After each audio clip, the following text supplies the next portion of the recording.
How you doing? How's it going? I hope everything's going good with you. I hope you're having a good day. I hope you're having a good week. I hope you had a good time since the last time I spoke to you, dude. I hope the last 6 months, 7 months maybe, 6-7 months of your life was good.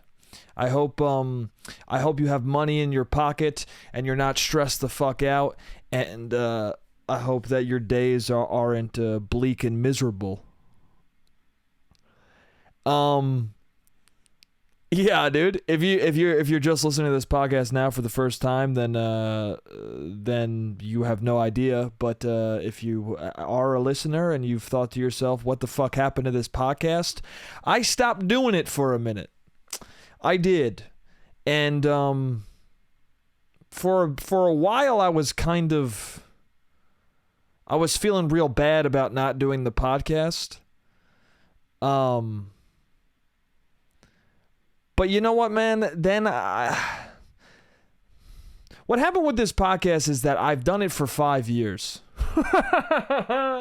5 years is a long time to do something with no break. For 4 years straight, I did this podcast every single week, nonstop. And then within the last year, the 5th year of doing it, I kept taking more and more breaks. I kept going 1 week on, 1 week off, then 2 weeks off, then 3 weeks off, then 2 weeks off. I kept doing this fucking thing where I wasn't committing to it fully. And then what happened was certain things in my life happened where I was like, "Oh, I'm not going to do the podcast this week because this is what's happening in my life and I can't do it right now." And then that just kind of kept happening until the point where I would say 3 months had gone by without me doing the podcast. And I was talking to a friend of mine who I respect his opinion a lot. He's a huge piece of shit. He's a bad guy. He's a huge piece. He's kind of a demon if you speak to him. But he's a good guy. He's kind of one of the most piece of shit human beings you'll ever meet in your life, but he's got good thoughts. No, he's fine. He's a good dude. He's a great guy. One of my close friends. I said to him, he goes, "Have you been doing the podcast?" And I said, "No." But I gotta do it. And he said, "No, you don't. You don't gotta do anything you don't want to do." And I was like, "Well, what do you mean? I mean, it's like something I want to do." And he goes, "Well, if you want to do it, then do it. But if you don't." He goes, "How long have you been doing it?" I go, 5 years. He goes, "Yeah, you could take a break. You could take a fucking break." He goes, "You don't have to do what are you supposed to do it your whole life? You don't got to do it unless you want to do it." And it opened me up and it made me feel fine. It made me be like, yeah, I'm taking a break because I've been doing it for a long time and I already was taking breaks. And there was a reason why. It's because I was getting sick of myself. And I was like, if I'm getting sick of myself, then I shouldn't be talking in front of a microphone, you know? I shouldn't be talking for an hour every week if when I look back at myself, I go, ugh. If I go, ugh.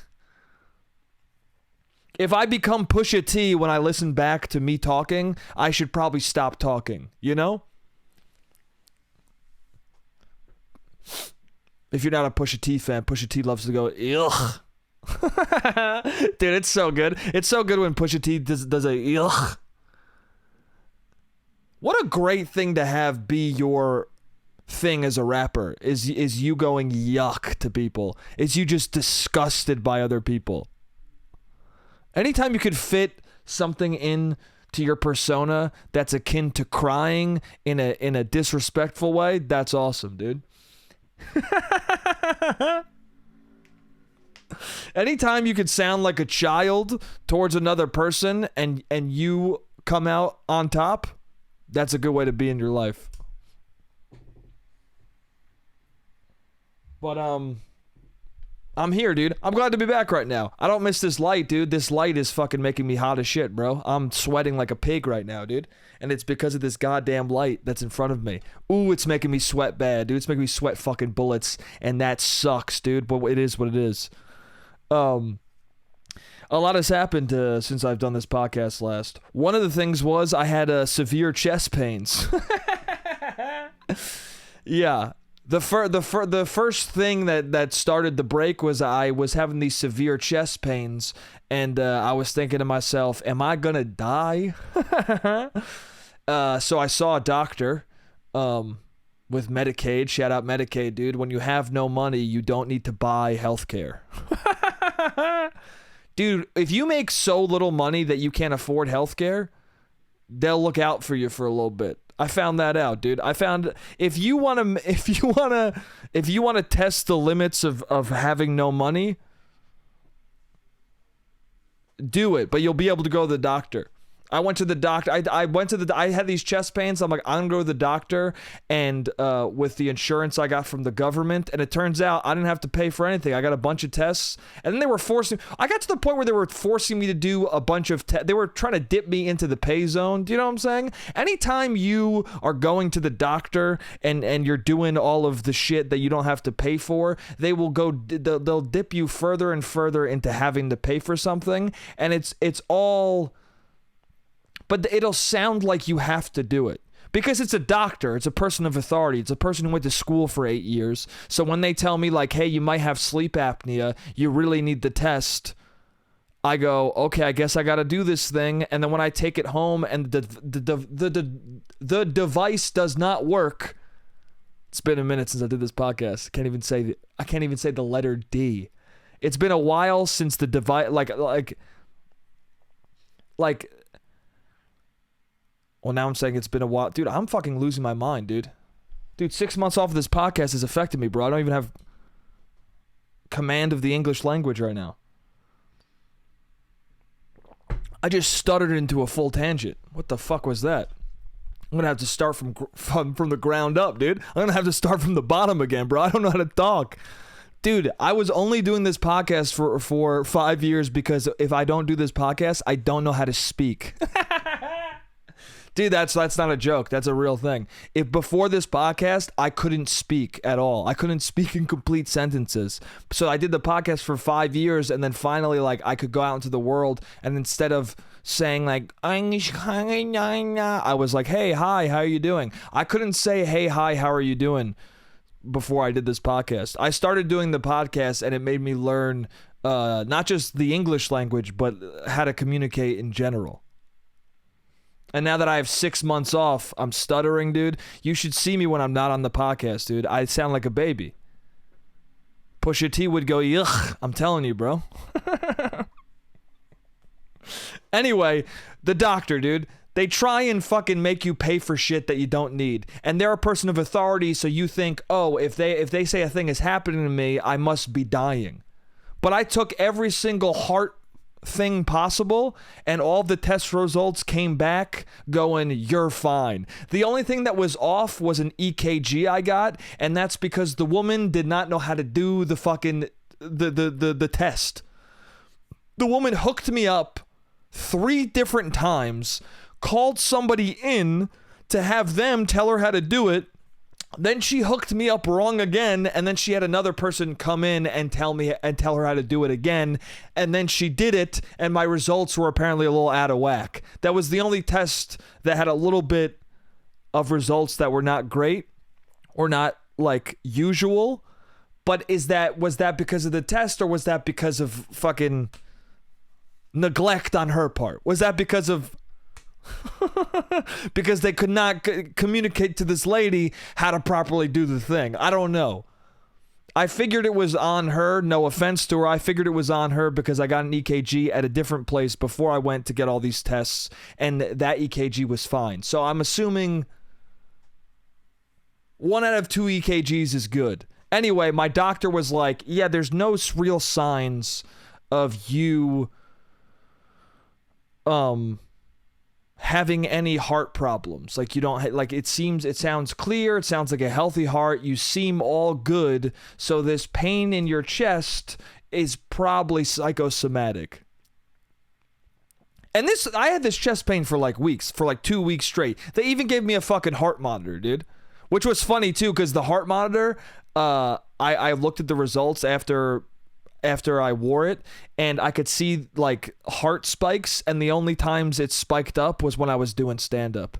So then I talked to this when I talked to the doctor, she was like, so there were some spikes. I go, yeah, I mean, I do stand up at night, and they all happened when I was doing stand up. But she goes, oh, okay, well if that's a consistency, then yeah, that's fine. I go, is it normal for your heart rate to go up when you do public speaking? And she goes, yeah, so you're good. You're having panic attacks.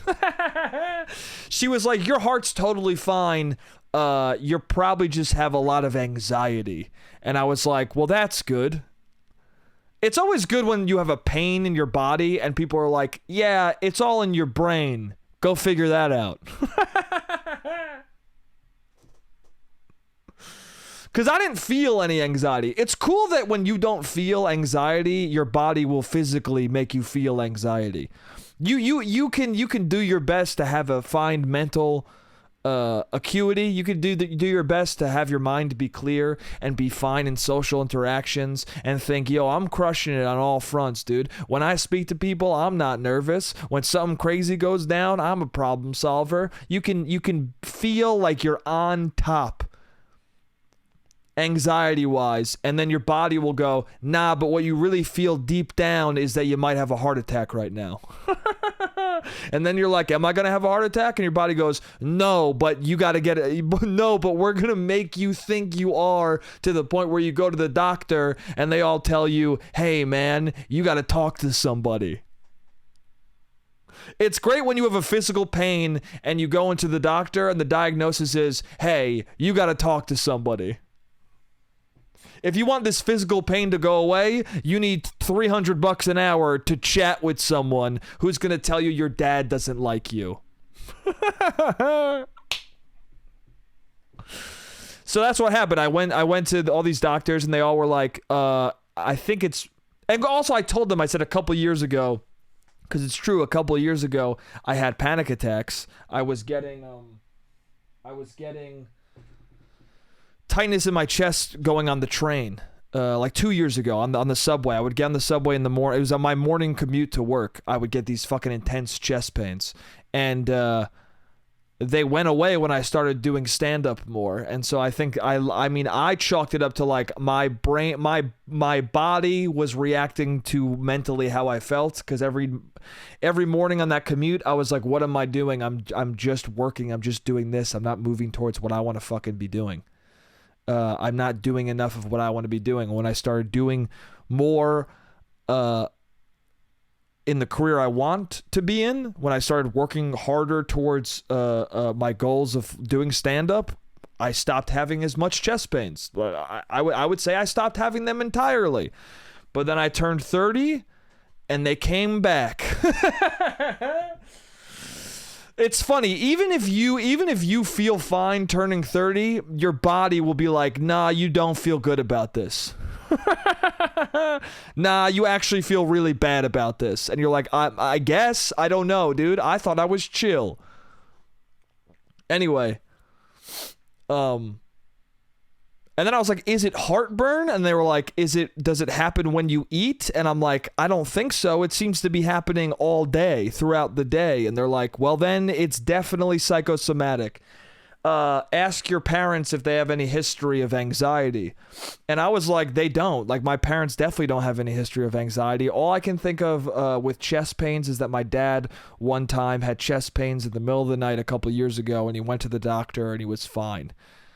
And so it's already creeping in my mind a little bit that like, oh, maybe that was panic induced. Maybe he's got it too. And so I text my mom and I go, hey, I've been having chest pains. Don't freak out. I got some tests and they all came back negative for being like anything physically damaging. Do we have a history of chest pain in our family or anxiety? And my mom goes, oh, well, your brother and I have both had really bad chest pains that when we went to the doctor, we got stress tests and they were like, oh, no, it's probably from anxiety. And then also your dad also gets anxiety, and that's why he went to the doctor. That's why he went to the emergency room that night, was because he was getting chest pains that were just anxiety. So, yeah, a lot of us get that too. It's pretty normal. But she didn't say anxiety. She said, oh yeah, me and your brother and your dad have all gotten stress-related chest pains. Which is such a perfect way for a person who doesn't believe in anxiety or mental health to call. It's like the only, like, it's so funny because my dad doesn't really believe in depression. He doesn't really believe in anxiety or mental health. So when a doctor's like, you got anxiety, my dad's like, what? That's some sort of psychosomatic. That ain't real shit. Anxiety, spank-spiety. I got stress. I don't got anxiety. I got stress. Like somehow that makes it a different thing. It's the same thing, bro. Stress and anxiety are fucking married together, bro. They make out and fuck every day. They're together. Stress and anxiety are homies, dude. They fornicate, okay? They're one and the same. That's so funny. It's also with depression too. Instead of a depression or someone's being depressed, my dad goes, he loves to be miserable. Nah, I'm just feeling miserable. Are you depressed? No, I'm feeling miserable. Depression doesn't exist, but misery does, and it loves company. Come over here. No, dude. It's the same thing. I'm not gay, I just kiss dudes. My dad with mental health is that clip from Law and Order where he's like, I'm not gay. He goes, I have sex with men and I have relationships with women. And then Ice-T's like, I got news for you, man. That means you're gay. That's my dad. I don't get depressed. I don't get anxiety. I feel miserable and then I get stressed out. I got news for you, Dad. That means you're fucking depressed, dude. That means you're depressed and anxious and normal as shit, bro. I understand that you've been given a lot of pasta in your life and information from tough older men who are like, don't ever fucking think that, but that's what it is, dude. I understand that you were told that suicide is cowardice, but you've been feeling suicidal and that's okay.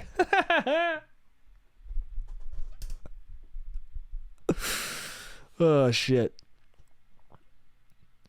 That's so fun. It's like a way to be tough. Like why? Like saying you're miserable is more tough than being depressed. Dude, depressed is a sounds better of a word. Depressed sounds like a more masculine word than fucking miserable, dude. Miserable sounds much more feminine to me, dude. Okay, so if it's about being tough, I think you're going the wrong route, dude. Anxiety, that hard A, dude. That sounds way more manly than stress, dude.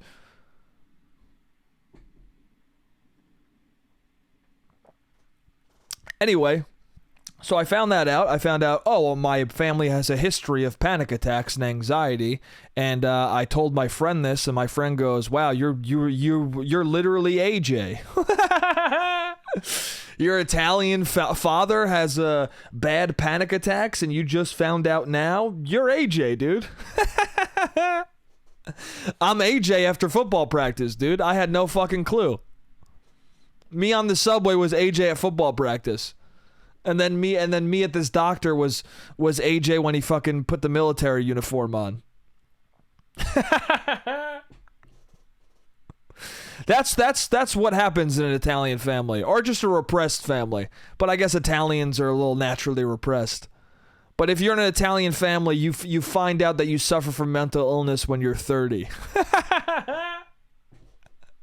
Because everyone in your family is in denial. Everyone in your family buries it deep down until a doctor tells you at 30 years old, yeah, no, all of y'all have been dealing with that for a while, dude.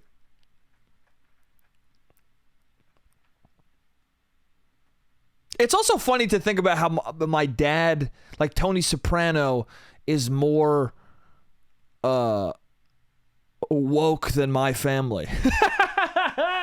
This dude with like 4 Gumars who murders people who slight him, almost not at all. Who he murders people on a whim. He understands mental health better than my dad. He accepts it more. He at least hears that and goes, it's my fucking shitty genes. My dad hears that and goes, I don't know. Who really even knows what it is? But I'm good now. Honestly, finding out that it's anxiety, I had a feeling it was anxiety because I had the chest pains at a friend's house, and the more I fixated on them, and this kept happening, the more I fixated on the chest pains being like a heart attack, the more I would have them intensely.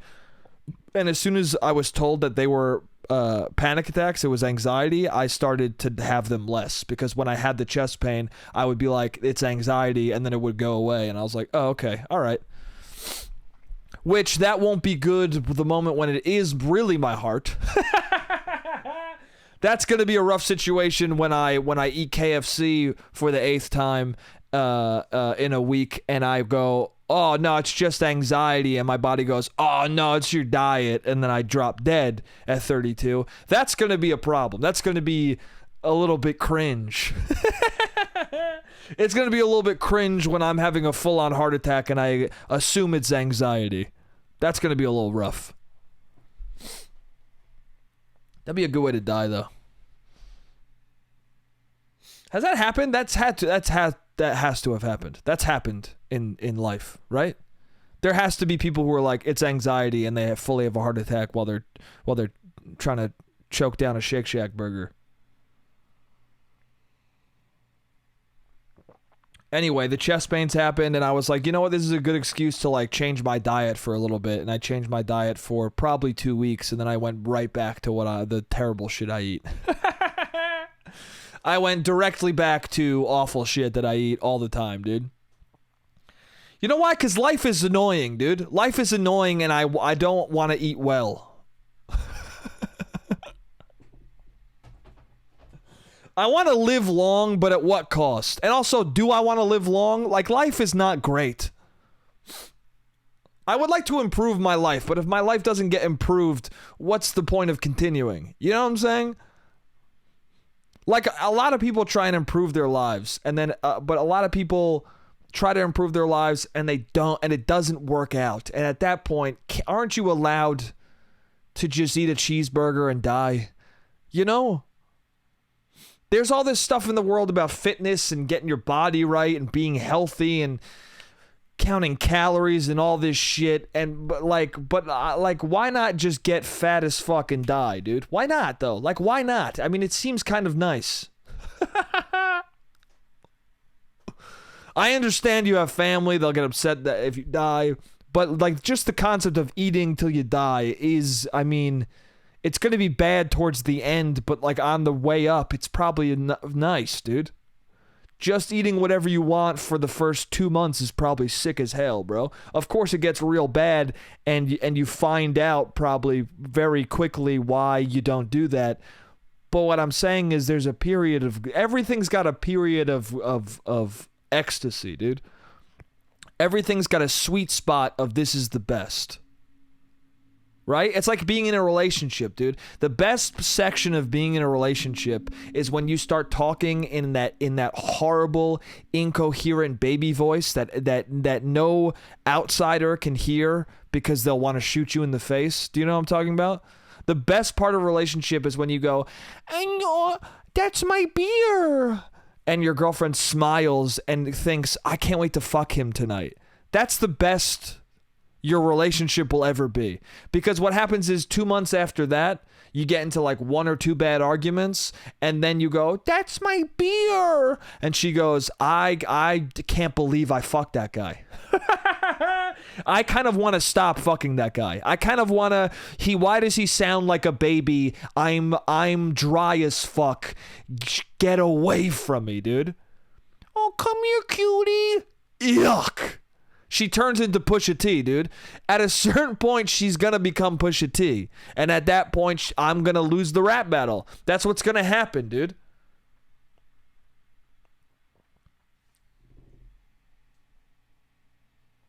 There's only so much a person can do before something goes bad. Right? You know your relationship's gonna end bad, dude. Or not end, but you know it's gonna end, but you still get into it because you want to hit that peak. You want to hit that perfect moment.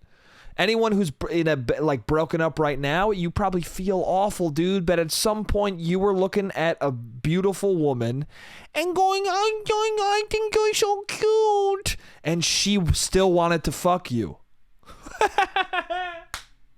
You know, you lived that moment, which doesn't seem possible, but you did, and that's why you got into the relationship in the first place. Ah, shit. I'm having fun, dude. I miss doing this. I miss saying a bunch of fucking nonsense.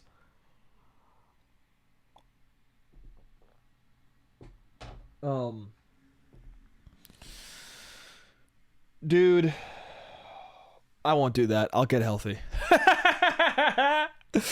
I don't have the money to be unhealthy. It's crazy. With inflation and all this shit, I feel like it's more expensive to eat unhealthy. Like, fast food is fucking expensive as fuck nowadays, dude. It's crazy expensive. Like, I'll hear people say, like, it's cheaper to eat unhealthy, and then I'm ordering Taco Bell, and it's like $20. How the fuck is that cheap? Is Taco Bell healthy? That's what my brain is doing now. Because everyone's like, oh, it's healthy. Healthy food is more expensive. So now as food becomes more expensive, now as unhealthy food becomes more expensive, I just assume that it's healthy. I go, oh, Taco Bell's $20 for delivery. It must be good for me. It must be really good for me. I'm going to order it every day. The timer's about to go out. I'll see you guys in the next part. What's up? I'm back. Yeah, it's getting expensive to eat unhealthy, so I'm gonna... McDonald's right now is like the only thing that's not like unhealthy, but it's cheap, and it's because of that fucking app, dude. Dude, why is the McDonald's app so much better than every other fast food app? It's the only app that's good. It's the only one with deals that make you be like, God damn, I'm never gonna stop eating McDonald's ever in my life. Dude, McDonald's is the best fast food, okay? And I know there are people who are being like, ooh, I like In-N-Out, I like Shake Shack, I like fucking Wendy's. Whatever, dude. That's because you had a different childhood than me. I very much believe this. I've done the research, I've taken the surveys, I've asked people. Fast food, the fast food you like has to do with how you grew up. What did you, when you were 15... where did you go late night to eat? Okay? Did you live in the suburbs? When you were 7, not 15, fuck it. When people were able to have cars. For me, this is why I like McDonald's. When I was 17 years old, 16, 17 years old, people had cars or borrowed their parents' cars or whatever the fuck. People had vehicles they could hop into, and late at night, after fucking playing video games or fucking playing basketball or running around or going to the wood, whatever the fucking stupid shit you get up to. I didn't drink for a long time, but so I guess when I was like 19, 18, I think 18 was when I started drinking, or when I drank for the first time. I don't know. Well, I'm getting sidetracked. Whatever you first had when you were drunk, right? Whatever food you would eat to soak up being drunk for the first time, or whatever food you would always get because it was the only fucking thing open at 2 a.m. with your 17-year-old fuckhead friends. Whatever that was, that is what you love, okay? Every person I meet who loves In-N-Out, I go, where did you grow up? They always say California. And I go, where did you go at 2 a.m. when you were 15, 16, 17 years old? And they always go, oh, I went to In-N-Out. And I'm like, yeah, it's nostalgia, bro. It's nostalgia, because In-N-Out I like and I'll eat. And when I want fast food and I'm in LA or I'm on the West Coast, I'm going to get In-N-Out and I'm going to think it's good, dude. I'm going to get animal style and I'm going to like it. But is it going to be as good as a double quarter pounder with cheese? Absolutely not. You know why? Because I didn't get an In-N-Out animal style burger with Russell Broderick when I was 16, bro. I didn't play Gears of War online, okay, for 8 hours a night and then hop in a car with Russell Broderick and Danny Siren and go to In-N-Out. No, I went to McDonald's in Mayapack, and we watched a bunch of fucking idiots do donuts in a parking lot, okay? We watched a fucking bunch of druggies. We watched a bunch of fucking townies think they were cool because they had fake silver chains and juiced up Hondas, dude. We ate McDonald's in the parking lot watching these fucking idiots do donuts, dude. That's why I like McDonald's. Because we watched this group of kids who now, when I'm thinking back about it, it's probably not kids. It's probably fucking 25-year-old dudes with 17-year-old girls doing donuts. Okay? Dude, isn't that crazy? It's crazy to think about. There's so many things that you're like, yeah, that was probably a fucked up situation. Dude, all those dudes who would hang out in the McDonald's parking lot, like, you just assume they're your age, but then you get older and you're like, I think that was a lot of like 28-year-old townies like hanging out with high school girls. Do you know what I'm saying? Like, you have no concept of age when you're a child, is what I'm saying. Is what I'm really saying. Like, I thought my substitute teacher was 28. I remember this hot lady was 28. Okay? And I was like 15, and I looked at her and thought she was 49. Do you know what I'm saying? Like, I fully thought, like, in my brain, like, me thinking back about how old I thought she was, I thought she was 57, dude. I thought she was 9 years old, for sure. And yet she was younger than I am right now. It's a very strange thing. And so then you look back and you're like, yeah, I don't know if that was okay. I look back and I think about reading class and my teacher rubbing my arm and going, you do really good in this class. And I'm like, was she attempting a molest? Was she seeing how much I liked her rubbing my arm? There's a couple of teachers, when I look back, I'm like, they liked me a little too much. If I went in the wrong room with them, would something have gone down? I do not know. I do not know, dude. I do not know. But then I look at the male teachers in my school, and like a handful of them got caught doing fucked up shit. So what I'm saying is, yes. What I'm saying is, high schools are a cesspool for pieces of shit.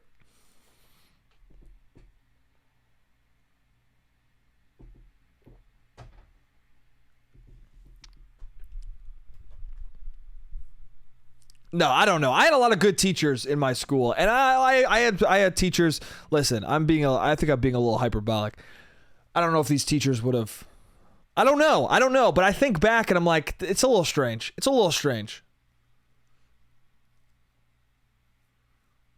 I don't know. That'd be the thing I'm the most afraid of. Is having a kid and sending them to school. If I had a kid, the thing I'd be most afraid of is sending them to school, because I would assume that at least one or two of the teachers are or try to molest kids. Because that's the thing too, is that there's probably teachers who try and molest kids and they're not like good at it.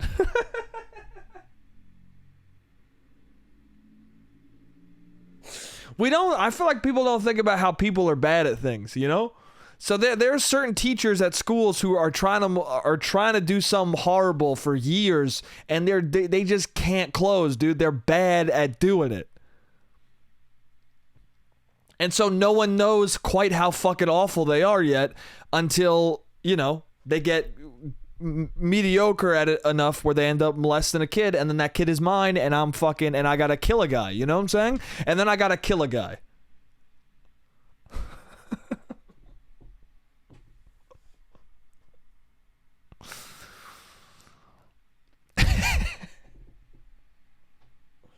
I'm just saying, dude.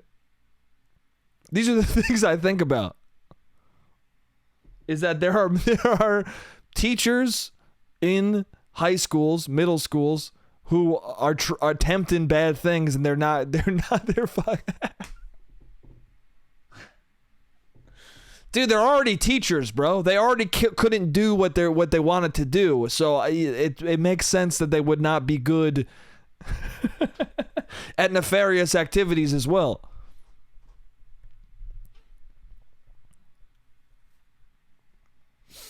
No, but for real, that's, it's scary. It's scary. It must be terrifying sending your kid to school. It must be fucking terrifying, dude. I can't imagine that. Dude, there's so many fucking gross people in the world.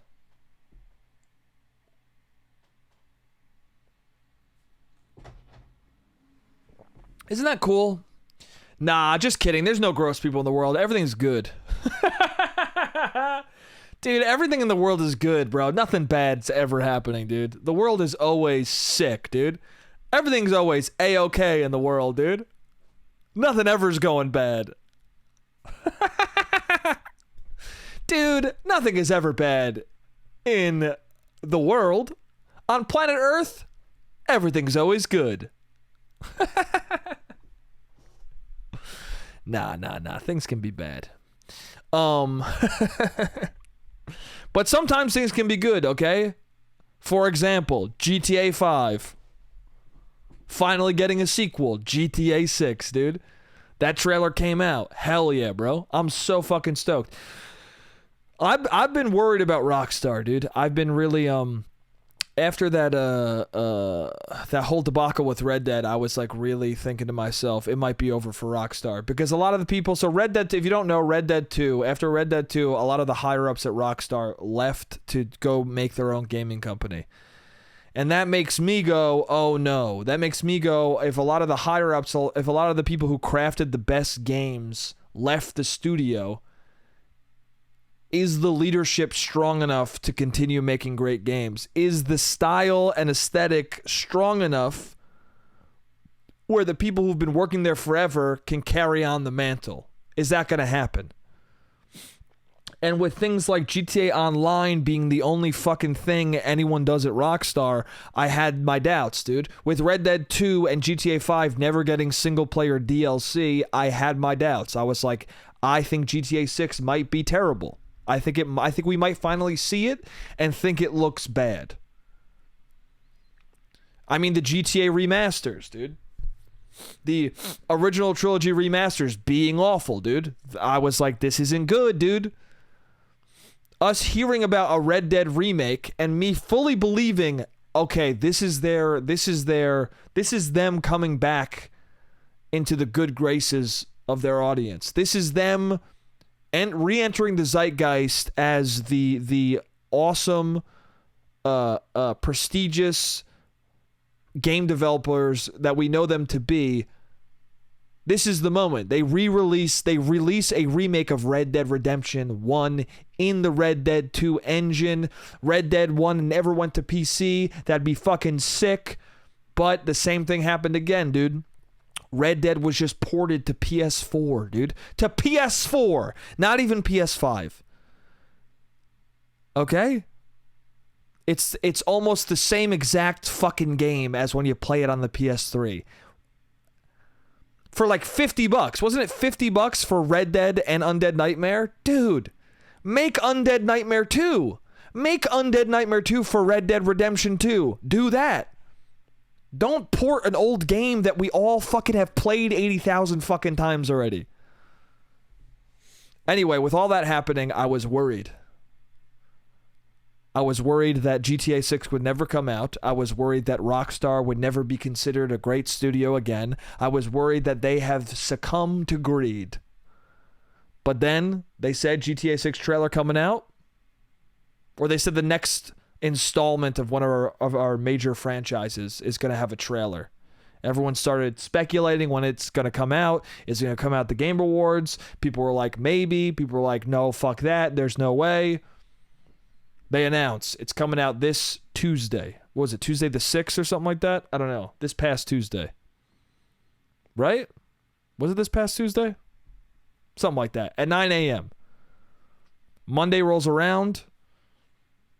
It gets leaked. Because of course it does. Dude, when have they haven't announced that they were going to release a trailer in forever. Red Dead 2, they didn't announce the trailer was coming out. They just dropped it.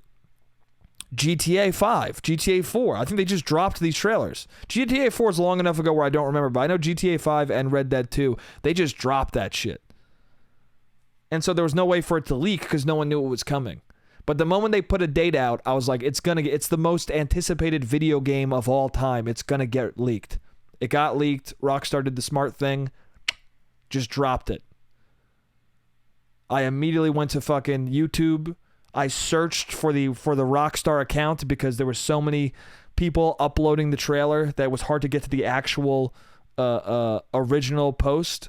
I got to the original post, I watched it, and I went, that looks good. I was floored, dude. I was happy.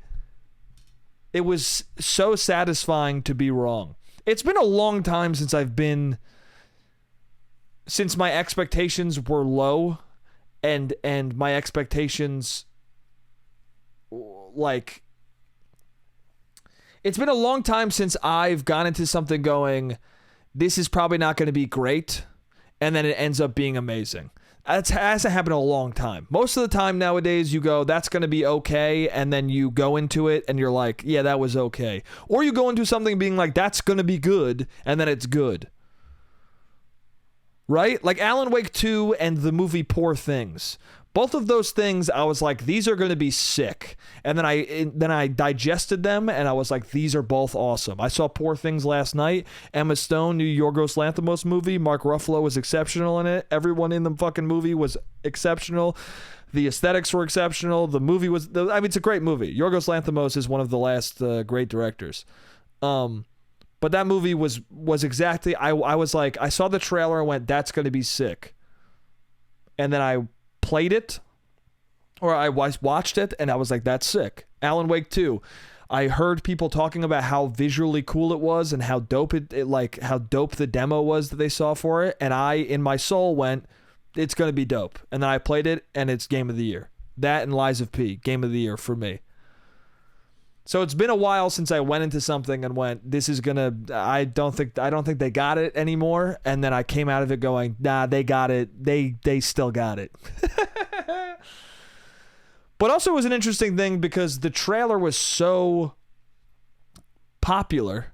Literally the fastest seen thing on YouTube ever, right? Or it might be the fastest viewed video game ever. Or video game trailer. I think it's the fastest viewed video on YouTube of all time. I think. I could be wrong about that. But because of that, there's an interesting thing that's happening where, like, it's probably happened before, but me personally, I've never seen, like people be as mask off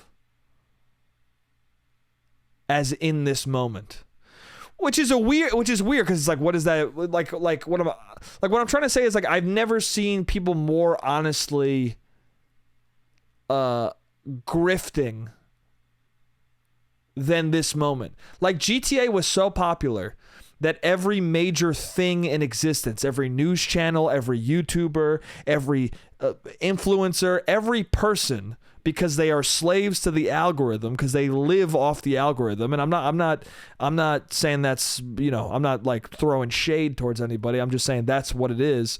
Because GTA 6 is that popular, every single person and their mother had to make a video with an opinion or a take on a trailer for a game where there's no real big takeaway besides that looks good. That looks good, or it doesn't show much. Those are like the two things you could think. But I started seeing people be like, GTA woke. I saw so many videos that were like GTA woke ? And then I would watch the video, and then I would watch a person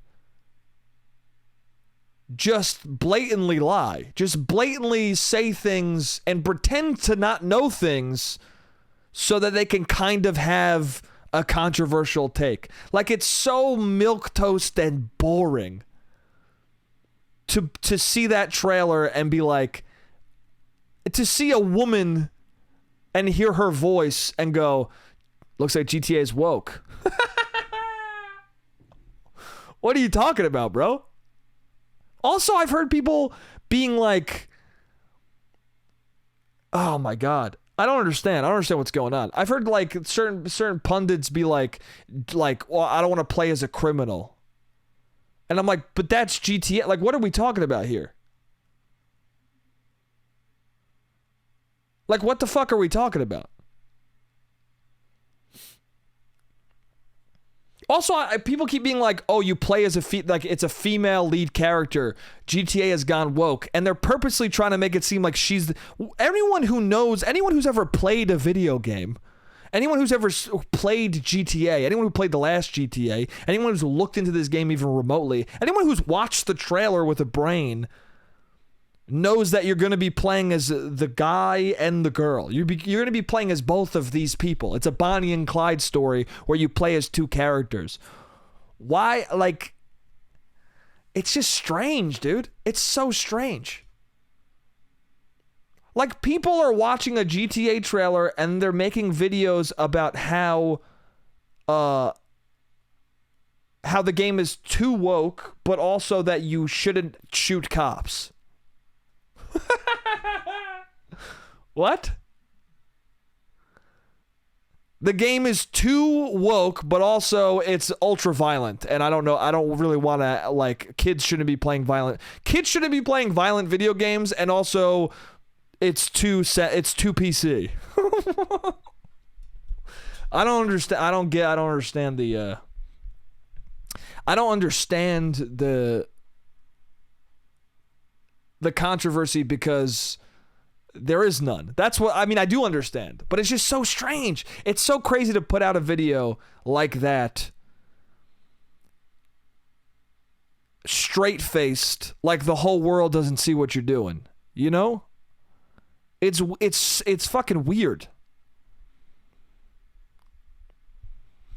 Like, if we see more trailers from this game and it starts being super woke, then you can criticize it. But like we saw 90 seconds and a lot of it was women twerking. It was women twerking and people fucking, and an old lady with two hammers and dudes dabbing each other up and throwing money around, and like a beach where a dude's like taking an upskirt of a woman. Like, where's the wokeness? The wokeness is just in the fact that you're going to play a lady.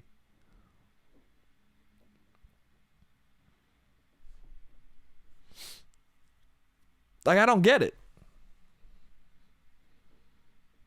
I don't know. I don't get it. I think it's strange. I think it's just, I don't know. It's just strange to people be so, it's so strange to see people so blatantly follow the algorithm. I can't think of another time when people so blatantly follow the algorithm where they have no real opinion. They have no real opinion about the game at all. There's no story to be had about the game, so it's like people are making up. And then it works, too. Like, I'm talking about it right now. But I felt like I felt like saying something just because, like, I haven't seen many people just talking about how, like, stupid. I don't know. There's nothing to talk about besides that there's nothing to talk about. Do you know what I'm saying? Like, the only thing to talk about is how there's nothing to talk about. Like, people are legitimately... It's just so strange. And the strange thing is people will come to you and be like, hey, did you see that, like, people think that the character, the main character in the GTA game, that the woman you're playing is going to be trans? Like, people will say that to you, and then you go, and then my only reaction is like, well, no one thinks that. That's just something someone said. I feel like that's most of the internet now, is someone comes to you and they go, have you heard what people are what did you see what people think about this thing? And you go, no, I mean, well, no one really thinks that. It's just one guy said that, and now everyone's arguing with him. Everyone's arguing with one guy who said something purposely stupid so that you would all get mad. And it worked. The grift works. That's why people grift. There's a reason why people play to an audience. It's because people eat the shit up.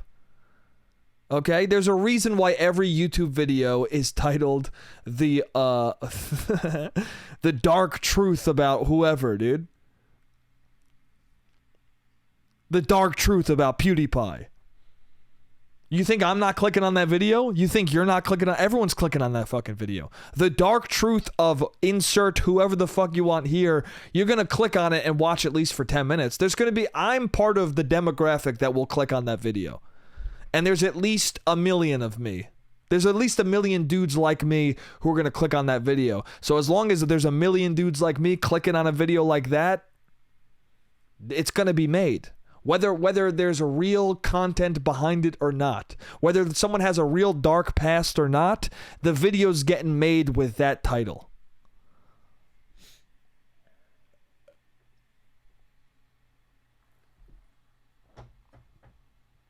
And so what I really want to say is GTA 6 looks good.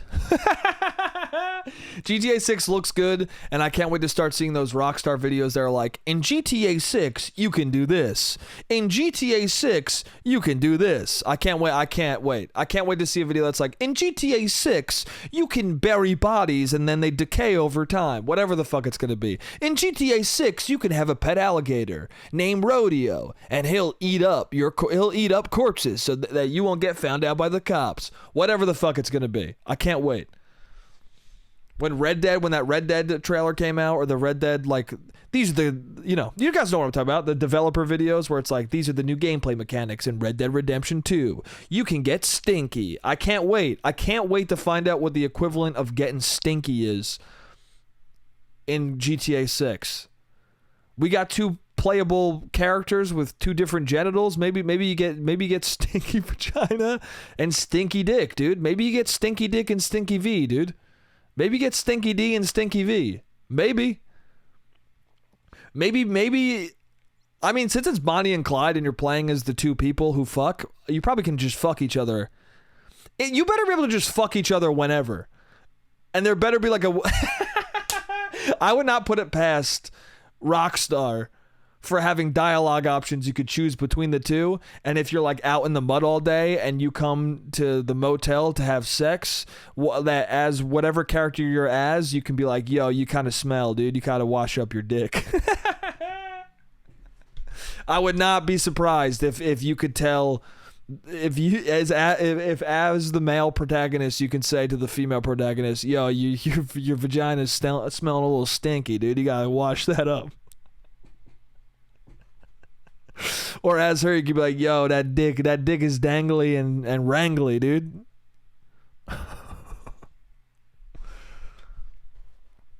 I mean, look at Cyberpunk, bro. In Cyberpunk, you could fucking pick your genitals. You could fully pick a flaccid dick. You could fully pick the size of your flaccid penis, bro. And it never came into play. You think that GTA didn't see that and went, we're topping that shit.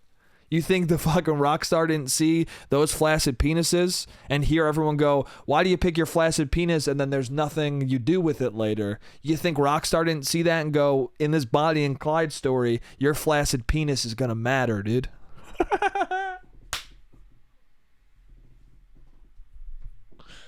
The size of your cock and the scent of it is gonna matter in the new GTA. Okay? That's all I'm looking for. Is for your genital hygiene to matter in GTA 6.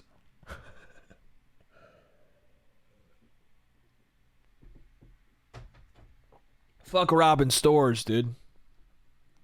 I wanna handcraft bars of soap and wash my dick. And my vagina, dude. We're playing the role of both, dude. I want to maintain the hygiene of all genitals in existence, dude. That's what I want from this game, dude. Are we next gen or are we not? All right, that's it. The timer's about to go off. This camera's about to go out. Yeah, dude. Thanks for listening. It's good to be back. If you listen to this whole thing, I love you very much. Yeah. I'm psyched to be sitting here again and talking to you. And if you want to hear me again, I'll be here next week. All right? So I love you guys, and I'll see you next week. Thank you.